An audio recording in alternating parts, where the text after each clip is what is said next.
I'm Scott Farber, along with former New York Giant and NFL Players Association president right now of the Dallas-Fort Worth chapter, host of the Extra Point on this network, co-host of this podcast, and to me the special honor to be recognized by the city of Memphis as a living legend. That's true. That's true. He's Larry Mallory. And thank you for having me today. And we forgot to say that Generations Broadcast Center, Generations Broadcast Network is our support. That's right. It really is. Generations Broadcast Center, this network that many of people are watching us on. And of course, we're on all the various ways they can get their podcasts. But to see us, Generations Broadcast Center and our YouTube channel. Well, it was Veterans Day on Sunday. I know a lot of places when we're taping today on Monday are celebrating Veterans Day. Do you have family members that were in the service? I do. They've all deceased, but I did have members in the service. My dad was the main inspiration for me to start this website. When people have seen me speak, I tell this story about how we did a video on World War II veterans, including my dad. Mm-hmm. And I was a keynote speaker at a veterans group a few years ago when I started the website, where I was showing them that film. And I remember saying to myself, I talk about getting stories on tape all the time, and now my dad's gone, I'm not going to get any more stories. Yeah. So that was really kind of the inspiration that we started GBC. But, Veterans Day, I also lost family members in the Holocaust. In Veterans Day, we kind of reflect on all of this, but we do year-round anyway, because loved ones that are deceased we never forget. True. But my dad, his brother, and their cousin were all in World War II, all saw some terrible stuff, and all in different phases of the war. They weren't together. And yesterday, the NFL games, there were a lot of veterans, at all the NFL stadiums, so that was kind of nice, kind of nice to see. Well, you always say to me that every family has a story. Right. And I totally agree with you. And that's what GBC does. It highlights the importance of the stories. And for the youth these days, it's important that they understand how they got to where they are. Right. Yeah. Well, go ahead. But in terms of the yesterday, I thought it was so interesting in terms of Veterans Day. There's been such give and take as how the NFL athletes approach the flag or approach the military. Right. And at least yesterday was truly reflective of the NFL athletes' true support of the military. Right. If you remember, Colin Kaepernick's kneeling actually was recommended by a military veteran. So I just liked the whole feel yesterday, and they showed guys that had gone over to other countries.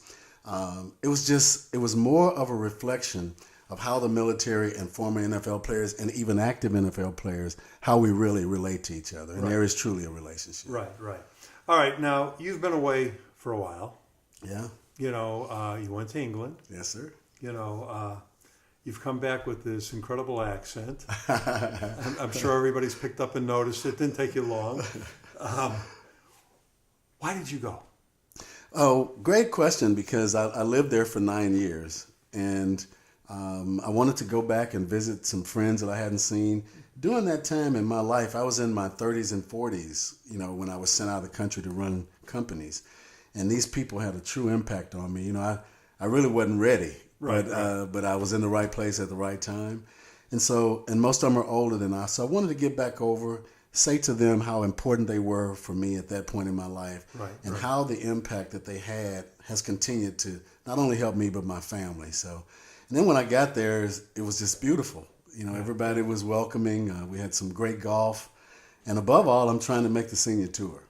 That's the important thing. And I'm going to be your caddy. Right. It's so interesting that you say that, though, because, I've had the ad agency 35 years, 36 years.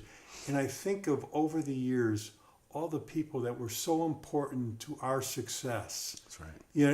And I think of them often. You know what I mean? Yeah, I do. And it's amazing, that you say something like that, because we all have, like I tell young people, the hardest thing they're ever going to get is their first job. Yeah. The hardest thing you ever get is your first job. Then after that, it's a little bit easier, but you got to figure out your path. That's it. And everything. And so we're all looking for that yes. Yeah. everything changes in life when you get that yes. That's true. It's just amazing to me how that works and all. So it's interesting to me to hear you say that. And I think it's important that we acknowledge it. Right, I mean, especially in these days and times, acknowledge the people that, have had an impact. And again, that's what GBC does. It allows people to visually and verbally say thank you. Right. Well, I always like saying we're the Museum of Historical Events told by the people that live there. Preach. There we go. Wait, there was something here that I wanted to ask you about. Okay. We try not to be political. It gets very hard to do, though. It's extremely hard, and with everything going on. But how did the people in London, what do they think about the United States now? I'm sure they've had to have something to say to you. They did. Not only something to say to me, the news is very reflective. It wasn't really that far away from our news. Right. But it was, they feel that this is the first time that America is possibly giving up its number one perspective in the world. Right, number one nation in morality, number one nation in hope, number one nation in opportunity, number one nation in allowing people of diverse cultures to improve their lives and their conditions. When I was over there, especially England, and because of the strength of their currency, that's probably one of the strongest currencies on earth right now, and they were able to maintain their currency even being a part of the European Union, because there's a euro that goes throughout the Union. But even with that, a lot of their perspectives was, wow, there's an opportunity for us to be seen as what the United States has always been seen to be. Right. A place of development, a place of hope, a place of opportunity, a place of fairness. Those are the kinds of elements the kinds of conversations I was hearing them have. Did you ever talk to them, from the time you lived there and, of course, now on this last trip? Mm-hmm. It seems to me that they know more about the United States than we know about anything about them. True. We know about the places to go to a great restaurant in London. Yeah. Is there a sense as to why that is? Why are they so aware of what's going on in this country? And always have been. Yeah. Well, I think this is my personal opinion. Right. I think that... Well, whose opinion would I be asking? That's true. But I think that our present leadership, our present leadership, the decisions they make, the perspectives that they give, doesn't necessarily align with the historical implications or relevance of America. We've always been a open, caring, giving, opportunistic kind of environment. It's the first time we've not. So I got the feeling while over there that, especially England, with the strength of the currency, they wanted to replace us as the number one country of morality, or the number one opportunistic environment. Right. And so it's like when you've been number one all the time, now they're saying, oh, we might be able to be number one for a minute. Right. So that's kind of what I got the feeling. What was interesting too, Scott, was that I had a chance to get perspectives from a rural standpoint. I live down in North Devon, which is a beautiful part of the world, but it's very rural.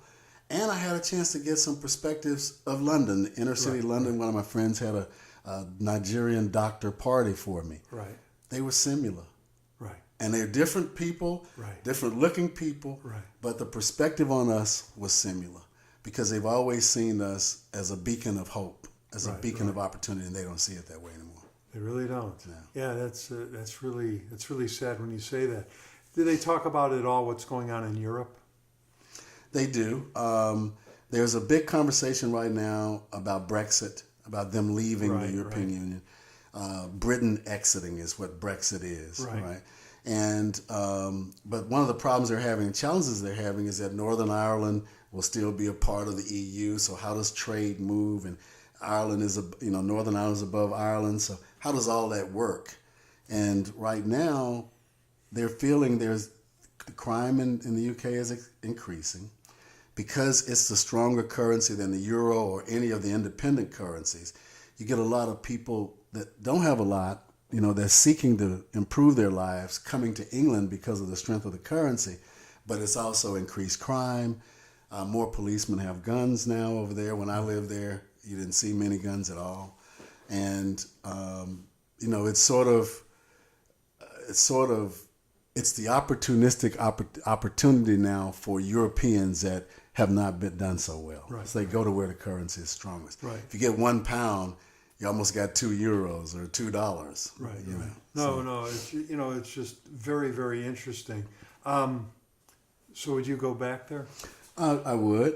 It was a great experience for me. From a development standpoint, I ran a company that was the largest Afro-Caribbean company in Europe, and we had a trade show where we had the second largest gathering of Afro-Caribbeans, the Notting Hill Carnival, if you remember. I don't know if that's the first, and we were Afro Hair and Beauty Trade Show. We were the second. Yeah. So it was a developmental part. I really was welcomed back. I've remained in somewhat contact, but they would be interested in me running companies. They didn't know I was an athlete. Right. They thought that I was just a business person. Right. And now that they know, the NFL is really growing over there at a crazy pace. Right. So now I'm sort of letting them know I can run a business, but I'm also tied to the NFL. Yeah. Did they notice how old you got? Well, I kept shaving. And kept my weight down, so they don't really know, but they know I'm up there somewhere. Yeah. They know you're climbing up there. Yeah. Now the NFL, did you get a sense that they really care about it, or do they just show up because the NFL is playing a game at the stadium? Well, Wembley, the soccer stadiums hold more people than Right. So Wembley is 100,000 plus or whatever. Right. It's packed. Right. What was surprising to me was the number of people that were flying over to see the game. And there were Jaguars and Eagles fans, and they were binding. It was almost like it was more of a unifying thing. Everybody had their jerseys on. Yeah. I didn't have anything relating to the NFL on the plane, but almost, let's say, a third of that plane were people going over. And what they're doing is, not only are they going to see the game, they're going to see history. Yeah. Big Ben, and stay in the hotels and be downtown London and go to Wembley. Well, sports though, and I'm gonna regress a little bit. I'm gonna tell you a little story here. Speaking about that, years ago, every year I would take some clients from L.A. and Nashville and New York, and we would all fly to Chicago for the day, and it was to go see the Cub game. Oh, okay. We would call it our Ferris Bueller's Day off. So we'd fly up to Chicago. We'd usually have lunch at Ditka's, and then go to the Cub game, and everybody'd fly home, and they all loved it, and I loved it, and it was, a great day. But when I did notice, like you were saying, when I'd be sitting on the plane leaving Dallas in the morning to get to Chicago, a bazillion Cub fans. Yeah. And the other team, whoever they were playing that game, fans, they're all sitting there in their Cub shirts, and in their, if it was the Cardinals, their Cardinals shirts. And I would ask them, they were all flying up from Dallas to go to the game. Yeah. And then I'll tell you a funny story. There was one of the guys, it was DreamWorks Records at the time. One of the VPs was there, and we're standing and talking in Wrigley Field. Mm-hmm. And all of a sudden, he went running off. And we're all, what is Johnny doing? He's going running down there. And he comes back and he goes, "Oh, that was so-and-so. He called in sick this morning in Nashville." And he caught him in Wrigley Field. Right. It's like, I couldn't believe how often this is done. Yeah. That people go out of town to go to a sporting event. I didn't, I don't know if that same loyalty was when we were young. Well, nobody could afford to do it. That's right. When we were young, it would be in the car and we didn't have gas money. Exactly. And imagine, you're so on point with how this has evolved, because imagine getting on a flight in Dallas, going to London, and you got Eagles and Jaguars. They're going there for the weekend because of a football game. That's right. That's right. But, because when you watch games, and I always like to say, when you watch a Cub game, you see all the fans in all these different cities. Well, you go, Chicago's a big city, and they all have moved there, to Arizona or California for the better weather. And now you realize a lot of people just go to the game and then go home. And it's like, it's unreal to me, and everything. So even over to London, they were doing that. Well, I think that London needs to have Generations Broadcast Center. Okay, so now let me ask you. So I send you an email, and I go, "Are you alive? Are you home?" All of this. And you go, "I'm in Nashville at a Hall of Fame event." I am very fortunate that I see you every now and then. You're always somewhere else. Well, my career was travel. So when I don't travel, I think I start to get Twitching. twitching. Yeah. So what was in Nashville? Fisk University, which is it's right across the street from Meharry. In this little, let's say, 5-mile radius is Tennessee State University, where I went. Right. Fisk University, where my sister went, and Meharry Medical College, where a number of doctors have come through. Right. And they don't have football anymore, but the guys the 1973 team at Fisk was an undefeated team or had a great year. Well, that's the same year that Tennessee State, with Tutaw's senior year, we had a super year, right? And so both teams were somewhat undefeated. Well, they've cut out football at Fisk, and it's not a sport anymore, but they decided to put all of their former players into a Hall of Fame. And so this was the guys that actually played on that team. A lot of them were from Memphis Southside. I was from Memphis Melrose. And we played the city championship to a 0-0 tie. So we've always been competitive, even from high school. So I went up to support them. Yeah. All right, now let me ask you a question because we've talked around this. You played football as a kid. Yeah. You played in high school. Obviously, you played in college, and everybody that you ever knew from your college seems to have gone to the NFL, as you tell me. Of course, you played in the NFL. What was it like the day they told you you're done? Did you know it was coming? No, I didn't. That's a great question because each individual has a different way that they lead. But you've played this your whole life, this game. Yeah. And now you weren't going to be able to play. You were being told you're not allowed to play anymore. It wasn't your decision necessarily. Exactly. And in those days, there were some questions about when you were cut. Right. And there's even been research to show that certain players were cut disproportionately right before their pensions. So for me, I was a holder of field goals and extra points, also a special team guy. But I had a buffer in that I knew they were going to cut me. Here's a black guy holding field goals and extra points, and every evening they would make me stay after practice and put cameras around me. And the cameras were taking my technique because we had created Bill Belichick had helped me create a new technique. Right. So I sort of knew things were headed in that direction. I was fortunate to be able to be picked up by the 49ers. So you knew that they were using you to develop your replacement. Exactly. And there was nothing I could do about it. Fortunately, Sean McVay's grandfather, John McVay, had left the Giants and gone to the 49ers. And picked you up. And he picked me up. And from that point, when you go to the next team, you start preparing. Right. Because you don't know when you're going to go. Right. And I wasn't a superstar kind of guy. I was a fill-in. I was a guy that... Again, I'm going to stop you. You were a superstar your entire life. Maybe not in the NFL. Well, that's true. Because you have to be a superstar to get to the NFL. Well, that's true. I appreciate that. You're dealing with the 1,000 best football players. We talk about this all the time. Yeah. So you're one of the top 1,000 in the world. So that's not so bad. Yeah. And plus I never thought I'd have I'm not a big guy either. Yeah. So I never thought I'd have that would be my only career. Right. I really thought my brain would be my career. Yeah, but still the day this really is it.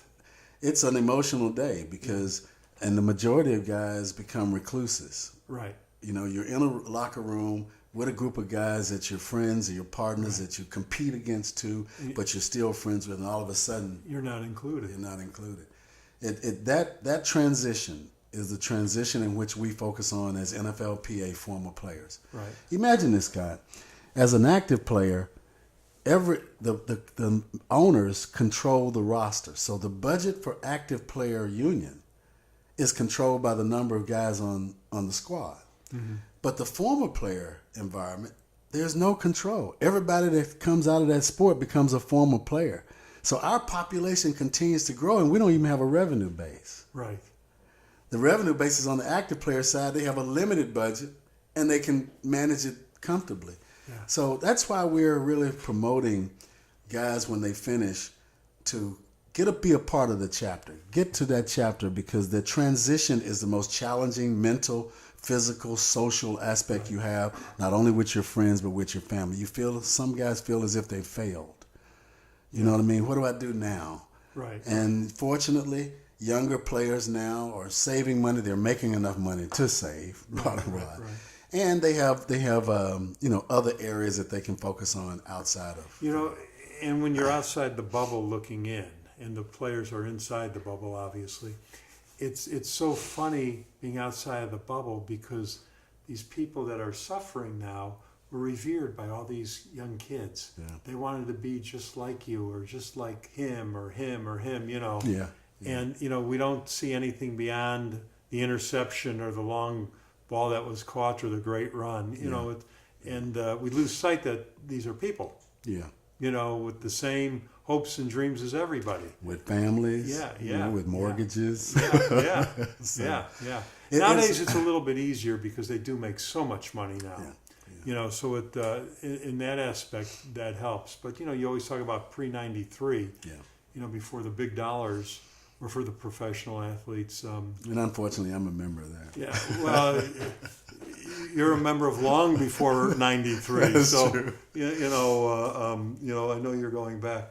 Well, you know, in the few minutes remaining, let's talk about some of the games from the weekend. Okay. I think now, you know, after teams have played 9 games, we know there's a lot that we have learned. I think we've learned that the Steelers are actually going to be okay. I think so. You know, they trounced the Panthers yesterday. Yeah. And so are the Panthers going to be able to recover? I think the Panthers are 6-3, which ain't bad, but they were just blown away by the Steelers, who are 6-2-1. Yeah. You know, what do you think of those two teams? Well, I think that, you know, a lot of the focus on teams operate around the quarterback. So who we're really talking about, Ben Roethlisberger and Cam Newton. Right. And, you know, the Steelers, they're up and down. They used to be a very consistent team. Right. But to me, this year, they've been a bit up and down. I don't know if it's because of Le'Veon Bell. You know, Yeah. and I think today is Monday. Tomorrow, if he doesn't show up for the Steelers, he's going to forfeit $14 million. Yeah. He forfeited $6 million about 3 weeks ago. So I don't know what his decision is going to be, but it seems to be that they have a good team, but there's still some disruption because one of their stars hadn't really. But are they missing him now? Well, they didn't for this game, but they have, you know, in the past I think they missed. He's a pretty good running back. Well, Pretty good running yeah, back. yeah. I think he's better than pretty good, you know. Yeah. Well, that'll be interesting, but that's a personal thing. It is. You know, with him. And sometimes, you know, do agents get too involved in all of this? I think they're very much involved, obviously. You know, we've hired the union side has hired a gentleman from the FBI, and he gets involved in you know, just making sure everybody is clean, everybody's safe or whatever. I think that the league in its own right is somewhat taking care of itself now. Each team, you know what I mean? It's a disconnect somewhat from the unity of the league to each individual team. You know, to me, that game was almost like something that happened in the locker room because they scored on 7 of 9 possessions starting the game. They had 52 points was scored with 13 minutes left in the game. Right? Wow. And they had a pretty good running game. But one of the funny things that I thought about the game was, how many times do you see guys with double-barrel last names? They had a guy called Smith Schuster. They had a guy called Hayward Bay. I mean, their names were all the way across. It's almost like they had to Went around to the front. right, almost wrapped around Yeah. their things. You don't see many guys with double-barrel last names. No, you know? that is interesting. All right, now, you know, I don't think the public believes them yet, but the Bears are looking pretty good.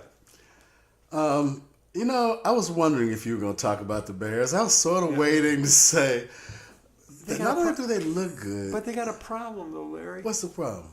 Well, you know, the 3 games they lost, they had big leads in. Yeah. And even this game, they were just dominating, and they let Detroit back into it. You know, they were ahead by 20 or 26 at a point, and they won by 12. You know, they haven't learned how to close the door yet. have they? Well, I agree. I think that's a great analysis. They have a rookie quarterback, Yeah. but he's getting better and better. Yeah. To me, you can see his progression. You know, you can see his improvement. Yeah. He's throwing the ball better. He's a runner, you know, and that's key. That's a problem with the Giants. They know where the quarterback's going to be. You got to have a running quarterback. I like his development, honestly. Khalil Mack came back. Yeah. You know, he had been out. So two sacks. 2 sacks. There we go, you know. So, I mean, the team itself, I can see the coaches feeling we're on the right path. Well, I heard somebody say that Nagy, you know, the head coach, Yeah. is really waiting for the season end to get back to work with Trubisky because they want to get him to the next level. Yeah. You know, which I found that's really an interesting comment. You know, now, you know, Nagy didn't come out and say they were talking about what they were thinking he was talking, you know, about. But I find that interesting because there's probably a lot of truth to it, that they probably can't wait for these, you know, for the next development phase to be going. And you know, I think that's a on point because in our day, the game plan was set for the game. Right. The entire 60 minutes. Right. Nowadays, your game plan is almost by quarter. If you play the Kansas City Chiefs, what they did the first half, they're not going to do the second half. Right. You know, so as a quarterback is reading, we used to call it reading the clock. Right. Nowadays, you have to see enough to know enough. Imagine playing the Patriots, who the Patriots is going to make adjustments throughout the game if they see Right. You follow me? Yeah. So he does. That experience with these young quarterbacks is important, and I think that's why a young quarterback like Patrick Mahomes with Kansas City is doing so well. So if Brady retires, does Belichick retire? Are those careers now intertwined, or does Brady go on? I mean, does Belichick go on? I think Belichick would probably go on or assume another role that's relating to either the team or something related to the sport. I don't see him his whole life. I mean, when he was my coach, he was just coming out of college coaching. Right.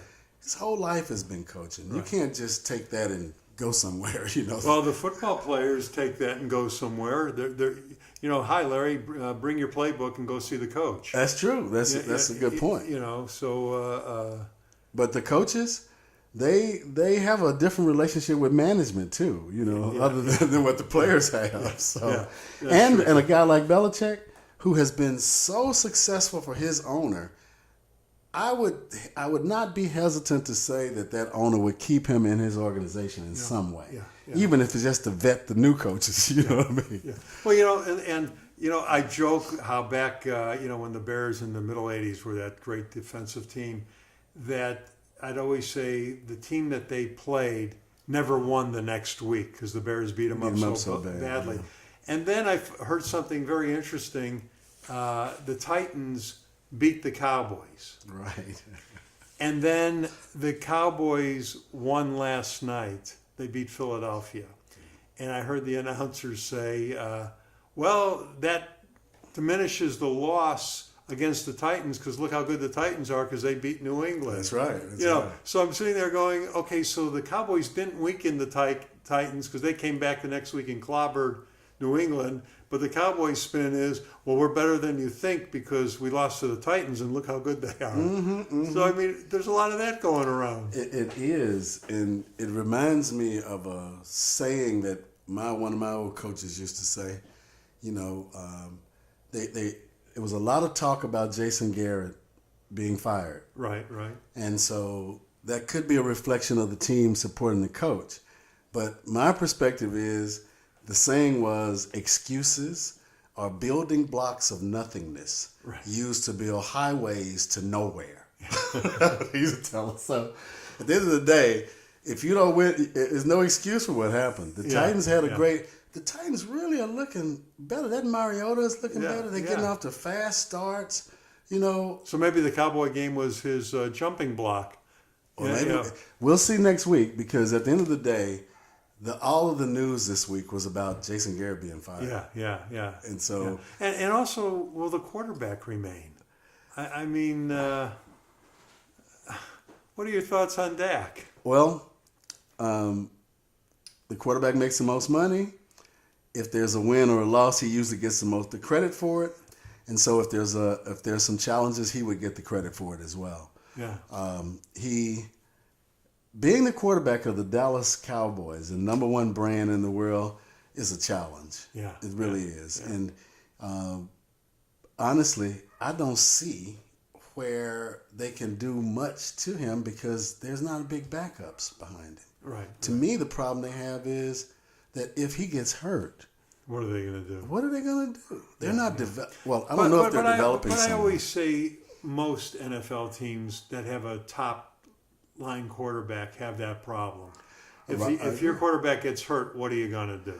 Well, I mean, Bill Belichick doesn't go for that. Yeah. He has a top quarterback in Brady, but he was developing Garoppolo. Right. Remember? Yeah. That's how you. But where's Garoppolo? That's 49ers. I know that. That was my point. Right. You know, so now that Brady is starting that little decline we keep hearing about, how come we develop Garoppolo only to ship him off? Well, I don't know if it was just shipping him off, but I guarantee you, if he shipped him off, football players like Greyhound buses, when one leave, another come. Yeah, I was waiting for that. I guarantee Belichick is developing someone behind Brady. Okay. Yeah.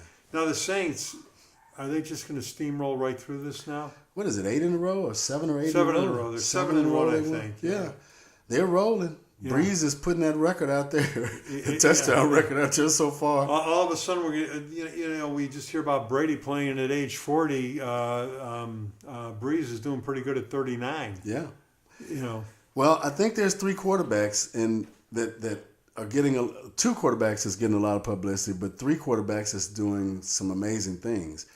Unfortunately, Patrick Mahomes from Texas Tech is a rookie. Right. But man, is he doing stuff. So therefore, Breeze and Brady now, to me, are taking over the quarterbacking message.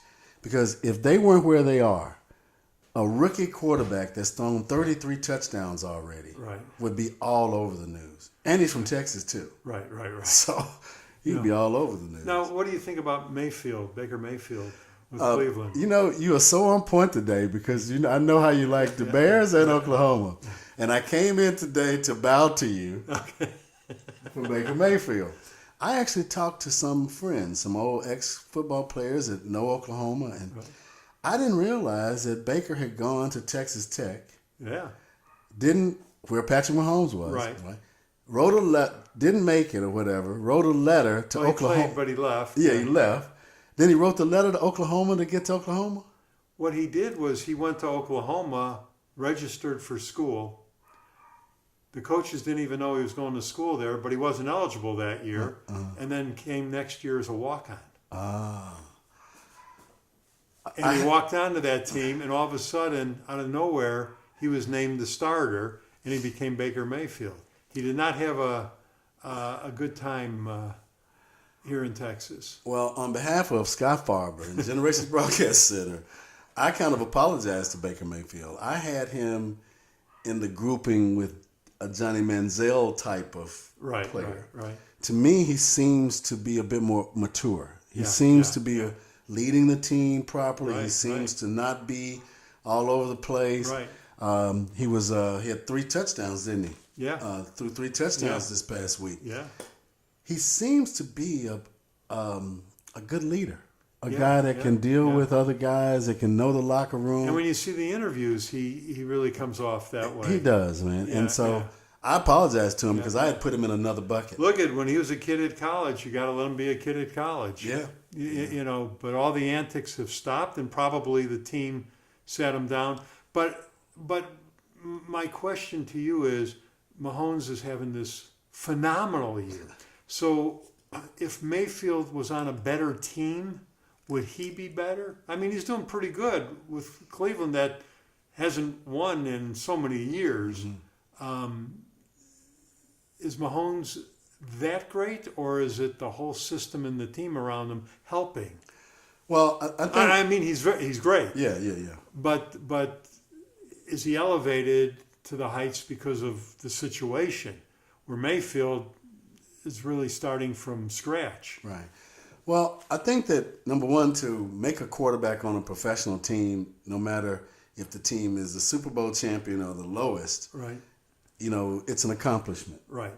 So you're right. Baker Mayfield could be on another team, but also that team could not possibly not fit his situation. Right. I think where he is at a team where they're growing, they can grow with him, they Right. can develop their system around him.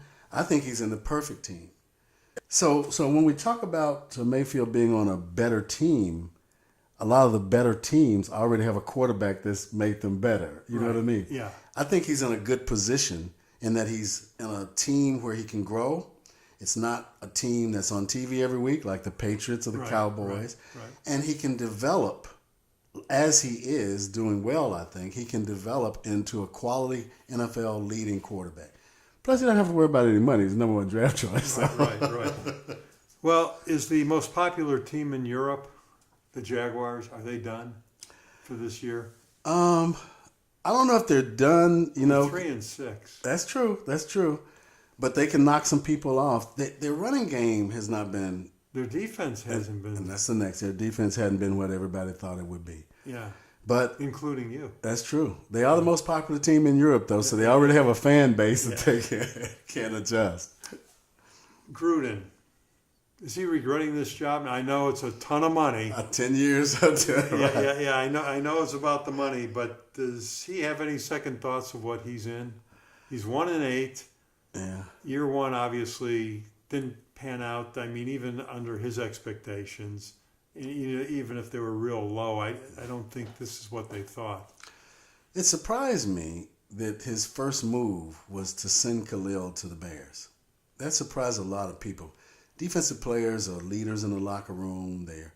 So I don't know if there was some friction. A guy arguably the best defensive player. Yeah.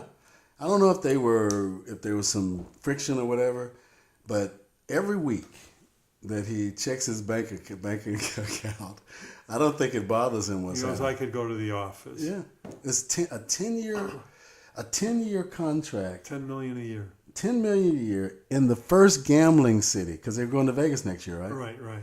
So I don't know. I But think he's in a good next situation. year, if they're 500, they'll go, see, took them a year to turn this whole program around. All right. And that's a possibility. It is.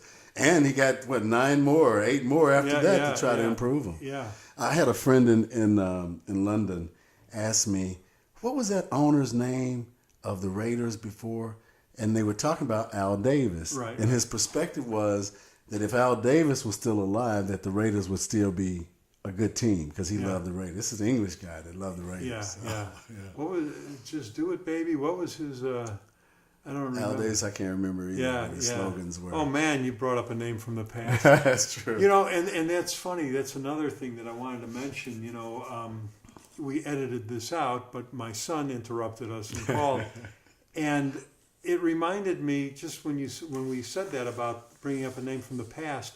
We're having dinner one night, and my daughter is pouring dressing, Newman's Own Dressing, and she said something about the salad dressing guy, and I said, "You do know that he was a famous movie star?" And she looked at me and goes, "What? He's the salad dressing guy." And then that was around the time when Burt Reynolds died. And my kids who aren't that young, who's Burt Reynolds? Yeah. Isn't that amazing? It is. And it's again reflective of the power of GBC. Yeah. See, honestly. That's right. No, that's right. Yeah. Every time somebody passes away, I go, "Oh my gosh, we needed to take them." Thank you very much. Young people, to me, GBC is a connection that's required for young people to understand where their futures are going to be. Right. Because when they have kids, if those next generation, now, these kids don't know. Right. Well, what about their kids? They're really going to think that, Right. or look for you to do all the things that you're doing for the present kids. So. Right. Oh my gosh. All right, final thing today. There is a tragedy going on in California. Do you have any family or friends out there in those fires? I do. In fact, my family they have a house in Calabasas, and they're at my home now because they were forced to evacuate. So they're here? They drove in from Phoenix last night, but they were driving back to Jackson, Tennessee, Tutaw's hometown. Right. Yeah, so it is a tough situation for them out there. Now, when they left, their home was still there. Was still there. So But they're hopeful that it might be there when they get back, but there's a chance it might be gone. exactly. When they left, the smoke was like you could see just a band of smoke. They took some pictures, and it was about half a mile away. So they were going through, the police and the firemen were going through the homes telling you probably need to get out, you probably need to evacuate. Wow. So they ended up leaving the home and driving back this way. All right, my friend. Let's put our prayers out for those people. They said 33 now have been killed and 200 not found. Yeah. So our prayers go out to them. 6,000 homes destroyed. Yeah, yeah. And our concern goes out for Veterans Day, for Yeah, the military guys that have, continue to serve and have served us. We sincerely appreciate their commitment to the It's country. wonderful. Yeah, It's so important to this country. it is. All right, man. Until next time. Good to see you. All right, you too. All Take righty. care. Thank you. Bye-bye.